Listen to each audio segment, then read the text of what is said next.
Welcome back to another episode of Dojo Pro Reviews. Oh my god, this is the fourth episode? This is the fourth episode, right? Yeah. Because it was Qualifier, Gunner, Wheeler, now it's White Belt versus Corey. Okay, fourth episode. Oh my god. hmm I felt like this episode took forever because I had mentioned to Ryan it took me two sittings to actually get through this episode because of we'll talk about things. But yeah. So let's start with the as always with the promo package at the start of the video. Wheeler Yuta is very happy, elated to have won the white belt from Gunner because that cocky SOB, he was able to know what he was going to do. Because, of course, if you knock one guy out, you're going to keep on knocking other people out, apparently. Well, he has to send a message, Yes. Um, so, I mean, it's your usual baby face, like, oh, I won. It's great. I'm glad I was able to knock this guy off his pedestal. Then we meet Corey, and even Wheeler says, I don't know much about Corey Hollis. That's not really a good sign. Yeah, that one of the few notes I did take says even Wheeler doesn't know who Hollis is. Yeah, and Hollis is like in the I think in the synopsis of the episode and with the in the starting promo package, Corey Hollis says, "I've been everywhere." Funny enough, I don't know if you have this in your notes, but the footage they showed at Ring of Honor was him against Flip Gordon. Really? Yeah, Yeah, it was I didn't. Flip. I It didn't was catch that. no, it was Flip before he joined the Villain Enterprises. Mm-hmm. Flip. I think it was Flip. the Flip, yeah. It was the Flip we knew before he turned into this whole, like, Bullet Club, elite gimmick, then going into Villain Enterprises. I was really surprised because when I watched their episode the first time around, I was like, is that Flip Gordon? And I watched it the second time, and I was like, holy crap, that is Flip Gordon. Because his hair was a lot shorter back then, too. And he was a little more generic, I would say, back then. But yeah, that was Flip Gordon. He wrestled in that little clip. Apparently he's been everywhere. He was trained by AJ Styles. That was the one I big did thing not about know him. that. I know. So many pictures of AJ Styles. He was his last independent match apparently. And Which is so pretty cool. it's pretty cool. And he says this line, and I don't know if you remember it. He says, if he doesn't do this now, he's done. I looked Yeah. on He had a Corey very like do or die type. mentality, yeah. I looked at Corey Hollis's cage match page. He's 30 years old as of this year. So he was like Meaning, 27, 28 when this was going yeah. on. Yeah, and he Okay. said, if I don't do it now, I'm done. It's like settle down, Brian Kendrick. You know what I mean? Cause yeah, I was looking at his page and like, all right, he was born in 1990. Wait, that's my brother. That's when my little brother was born. He's only 30, and he's saying this BS. I was just like, and he started wrestling it looked like he started wrestling around 2009. So he's been wrestling for 11 years. Okay. I mean, that And is he's a been long everywhere. time. And he's been everywhere. I mean, that is a long time, but usually, like, you would say, oh, if I don't make it now, I won't make it at all. Like, let's go back to Japanese deathmatch legend Luther, for example. In AEW, he was in the Canadian Stampede promotion. He wrestled or was trained by some of the Hearts. and I'm pretty sure he is Jericho's age, and I had never heard of him. Like, I feel like he never really made big time until he got into AEW.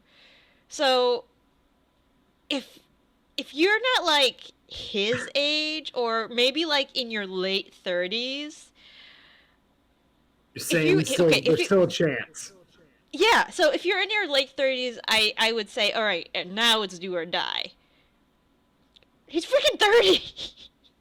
he's only been wrestling for, well, he's been wrestling for 11 years, which is a long time. It's a decade. It's over a decade, but still, it's just like, I was just like, dude, you're not that old. Maybe you lost your passion for it? I don't know. Well, I mean, apparently there's been an attitude change as of late, according to the announcer.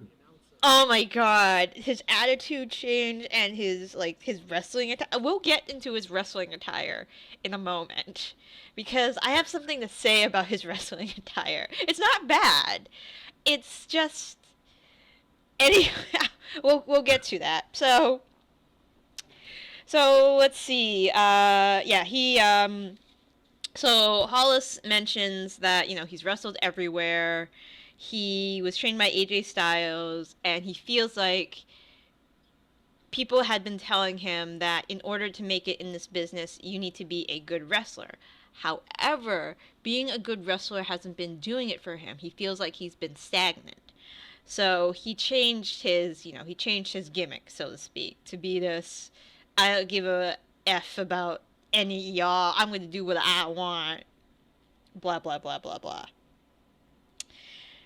So, did you notice there are a lot of chants in this match? Oh, yeah, and I think they were kind of the highlight of the match. I wrote down some of these chants.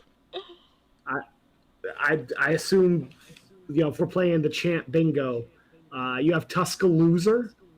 Yes. Who was Hollis was the opening one.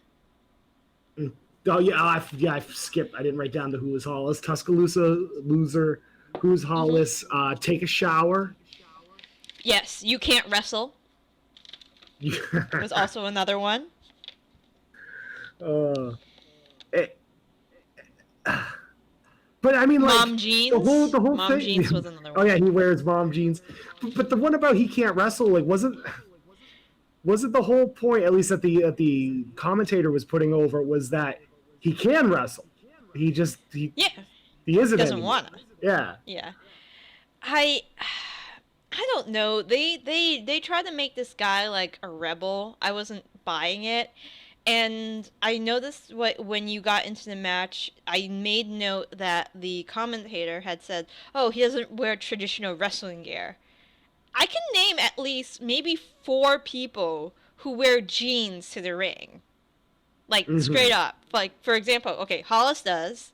Dean Ambrose, when he was in WWE, did. Orange Cassidy, he wears jeans. But that's another gimmick altogether. You Luke wouldn't Harper. call Orange Cassidy a traditional No. anything. No, I would call him a sloth. Luke Harper, he wore jeans to the ring. If we look throughout the wrestling landscape, I'm sure we can come up with a whole slew of names who wear jeans and t-shirts to the ring. It's not a new thing. And I'm pretty sure Luke Harper had to be around WWE around 2018. Dean Ambrose surely was. So, there were popular guys wearing jeans and t-shirts to the ring. Why is this such a big deal? Because these people eat, sleep, and breathe Dojo Pro. That this is the only thing they experience, and we have yet to see someone not in traditional wrestling attire. So you're taking that there is a very small sample size that the audience is exposed to. The Dojo Pro wrestler-wise. universe, so to speak. I was just like, and this is the thing throughout I think Dojo Pro. I mean, I know the commentators really trying to hammer on like how unique this show is, Hmm. but there comes to point where it's like we've seen other wrestling. Your audience is probably people who have watched wrestling for a while because a You person don't think is there was not someone gonna. just scrolling through the Prime and just like, maybe I'll watch this wrestling show. Who's like a I mean, non-wrestling fan? You don't think there's a lot of them? I'd say they are a small percentage of the people who actually watch this show. Just saying. I mean, I could be wrong. There's a possibility that I am wrong, but I don't think I am. All right, so we went over. There were multiple chants. I think the audience was just bored and trying to come up with stuff, or the production team was like, "Hey, we need you to chant more things." Hmm. I And don't like, know. it seemed like there were times where like there'd be like one or two guys trying to get a chant. Like it seemed like there was you'd hear one guy yell something and it Hmm. wouldn't always catch on or something. I heard that. I did hear that. But yeah, it was just like this was a very, very, very average match. Kind of long. I was kind of bored actually. See, and like Hollis. I don't know if it was actually that long or if it was just like because like there were parts in it that I thought were really good and I liked. It's just like the beginning dragged and Oh yeah, really yeah. kind of Let's set the tone.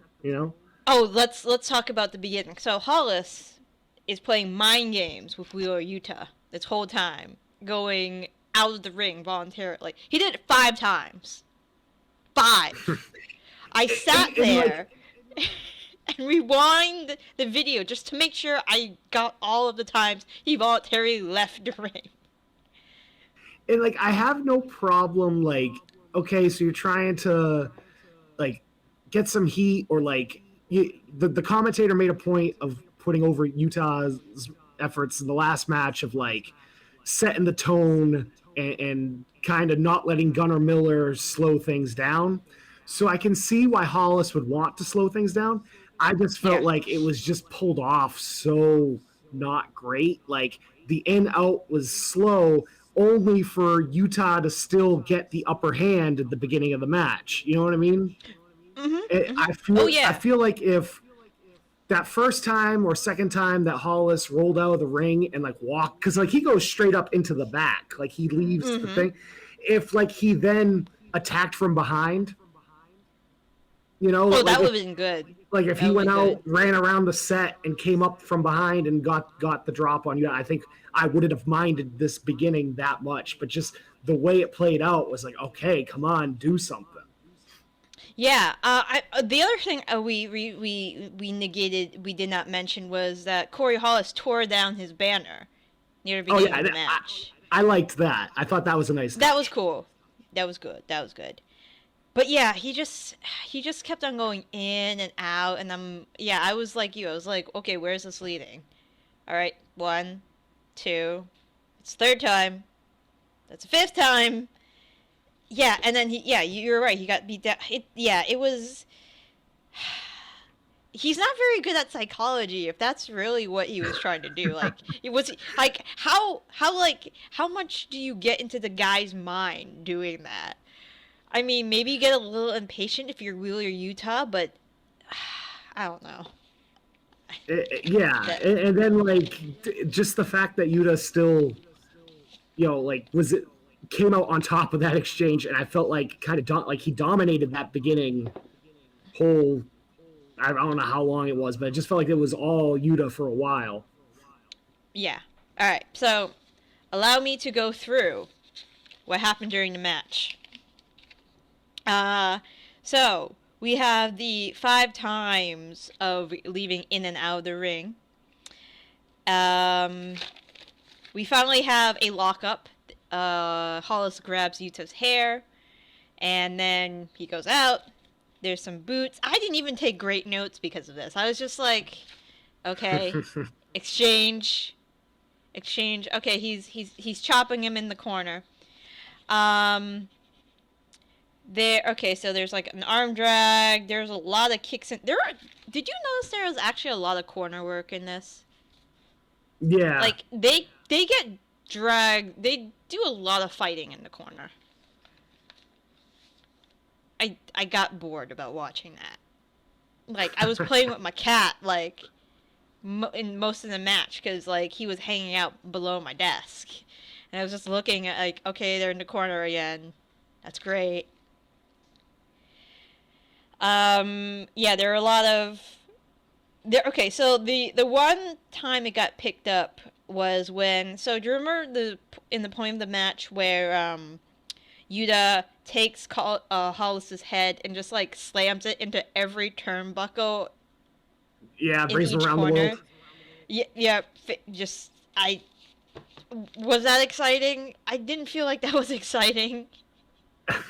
Well, it led to a flare flop. Everyone loves a flare flop, right? Yes, yes, the flare flop. Oh yeah, the flare flop. Yeah, because I was watching like, all right, he's stunned. He's stunned.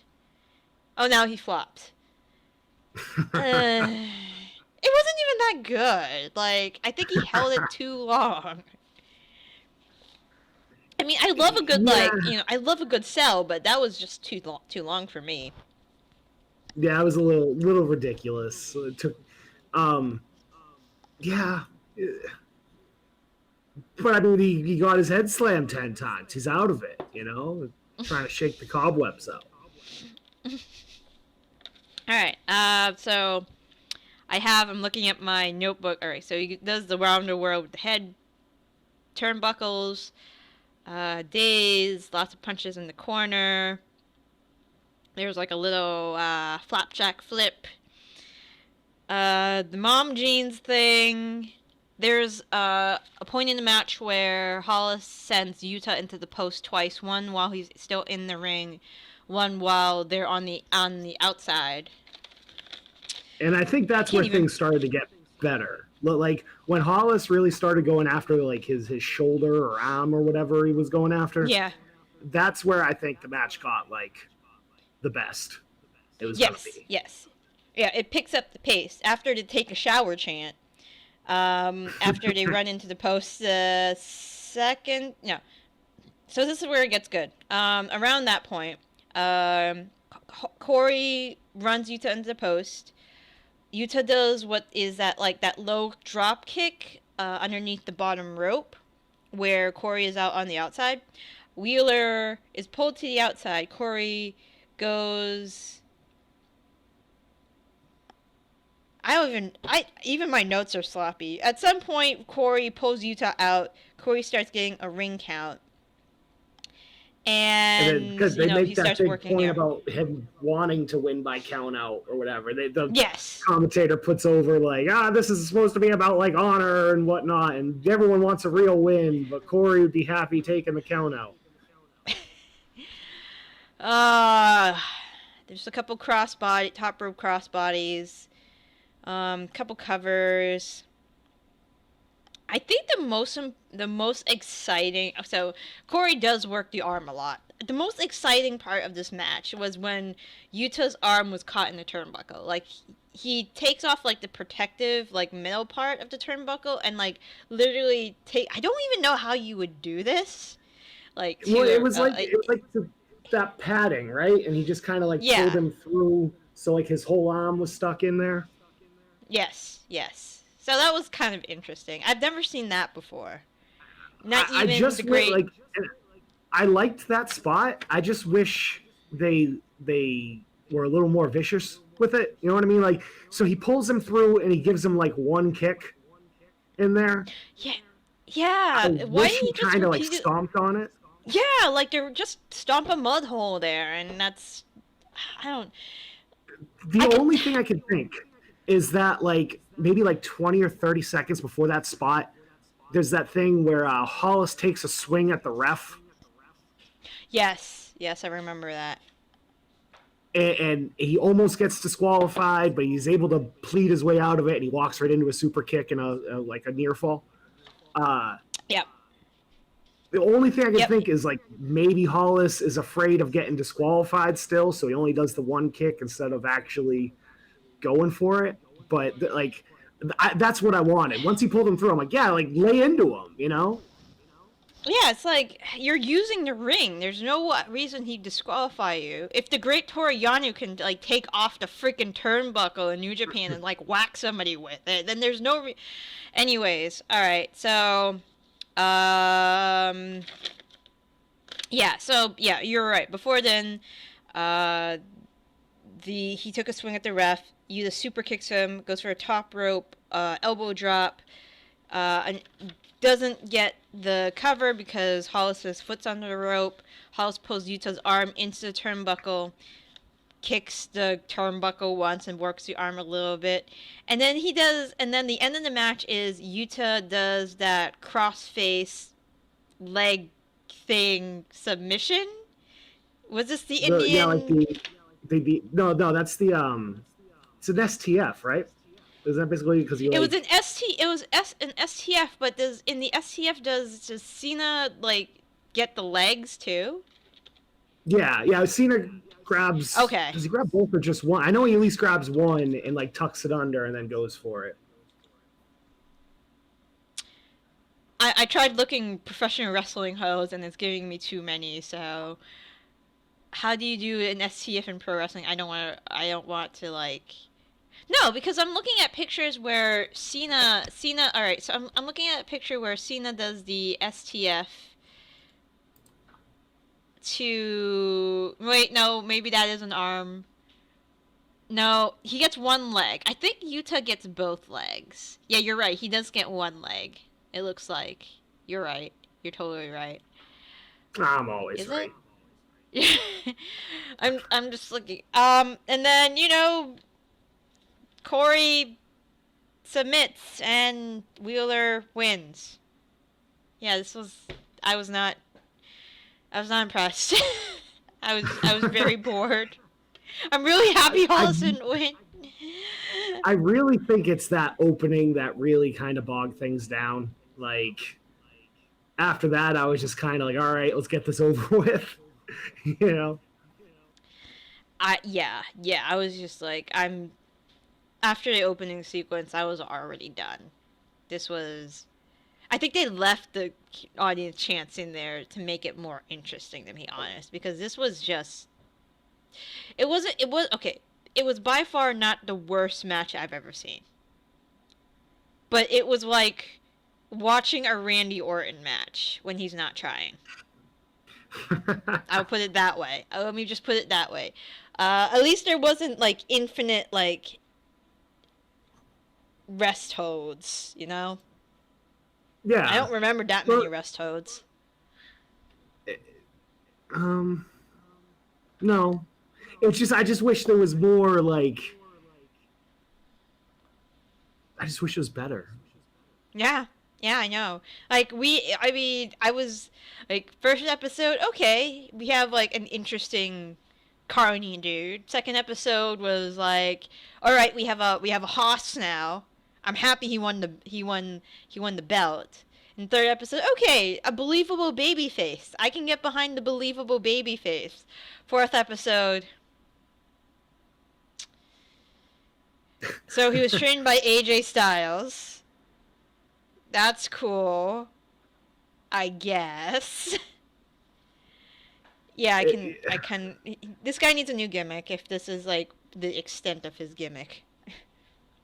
Like I just feel like if he was a little, like I said, if he was a little more mean, maybe it would have been better. But he felt very like when Yuta gets that opening, advantage. Like I just feel like Corey's weak. Mm-hmm. You know what I mean? Like the way he was sliding out and then still doesn't get the advantage, and I'm like, with the type of character he was playing, especially against the type of guy he was going against, the little I know of Yuta, like Yuta should be the one getting beat down and has to show that resiliency that he hypes up in the promo package to have that fiery comeback and win. And they didn't do that. Yeah, it's just like you played the like Hollis is playing the psychology card to try to slow down the match, and he looks like a chump. Like he does all this Yeah. freaking psychology work, and he still sucks. What the And fuck? that being said, Wheeler better be selling the arm still. Next Oh yeah, cause like I really yeah, if he doesn't have any like residual effects of that, like I'm gonna be very upset with Dojo Pro. and I hope and he's going up against Janela next, and Janela is a good wrestler. And Mm-hmm. I know Janela has this was 2 years ago, but I know Janela, even though he's most known for his like jumping off a building onto some light tubes and almost breaking his goddamn back. I know Janela has like a good grasp of psychology. Yeah, he should pick that up. I hope he picks up on that. I will be very disappointed in Janela if he doesn't. And like it's really Yuta's third match. Like they don't really give you a time frame between matches for like recovery or whatever, but still like it's his third match. He got the snot beat out of him by Gunnar Miller. I mean, he still won, but like he almost got knocked out. And then he had his arm taken part this match. Like they really need to carry that over. That shit better be taped up next episode. Yes, At least. The healing medical tape. The healing medical cape that also works as a target. Mm-hmm.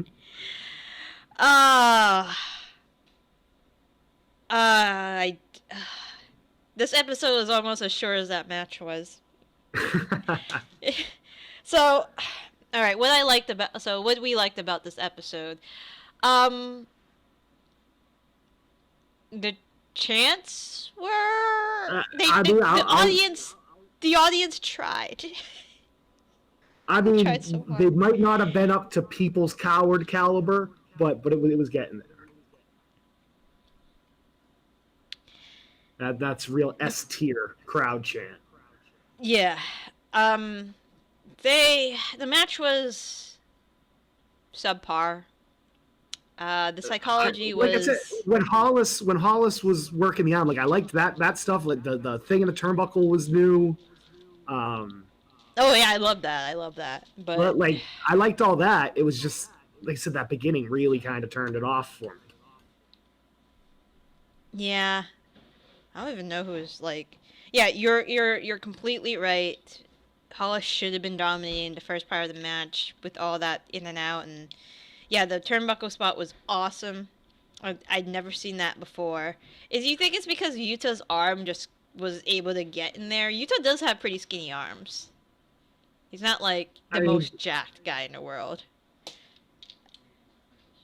I think the turnbuckle pads they use, I think, have like a bit more of an opening on the back. I think that's the other thing, as opposed to like if you're more familiar with like a WWE one, that's more just like the padding that's right on it.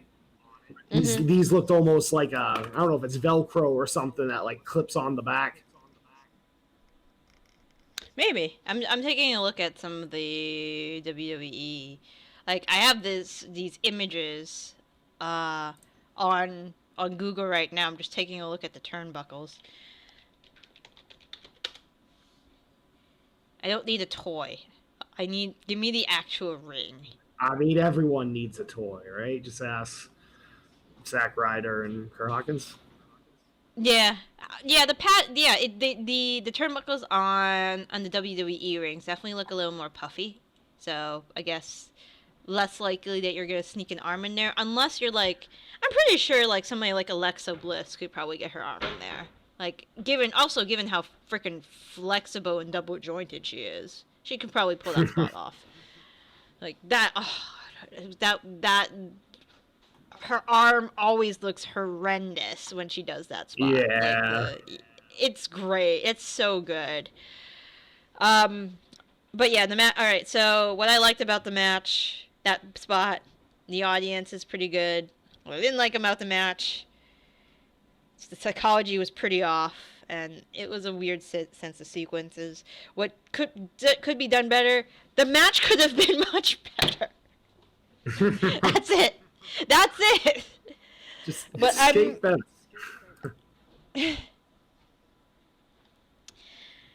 But I am stoked to see. I am ready for Joey Janela. Um, do you think just before you see like the episode, do you think Utah goes beats Janela? I'm gonna say no. I'm also I going to think say that, no because in a perfect world, like in my head, that is gonna come back and be like, like it's gonna cost it. so typically I'm trying to remember times where Janela has been a full heel. I think he usually plays a tweener. I would love, and they won't do this because I haven't seen the steel chair. Maybe they'll use the steel chair finally. But I would love Janela to take a steel chair or something to his arm. Like, because, so fantasy booking, if Janela wins, he goes on to face Cutler. Cutler's a babyface. He's gotta be a babyface. And his synopsis screams babyface. Like, Janela has to be towards more of a heel in this series, I imagine. I don't know. I haven't seen it yet, so who knows? But I think Janela will take it in the next episode. His Wheeler's losing. He's losing me. I'm alright. Like, I'm too focused on his like. This is gonna sound bad, but I think he has kind of bad back knee. Yeah, I did notice that. Yeah, I mean, maybe this quarantine while he's like learning how to play the steel drums, maybe he's working on that. But I just noticed that like a few times. I mean, it's not like it's back. Jinder Mahal or nothing, but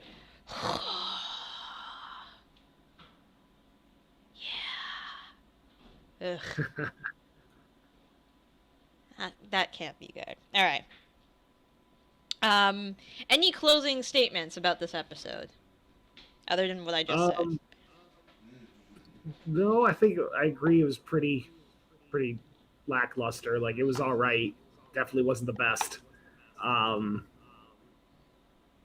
mean, yeah, I don't really have anything else to add. All right. All right. Well, thank you for joining us on this journey through Dojo Pro. Not one of the more exciting episodes, unfortunately, but hopefully next episode will be good. It'll be good. Mm-hmm. Thanks. Almost halfway up that ladder. Yeah, almost halfway. Oh my god, we're already on episode 4. F. All right, thanks, guys.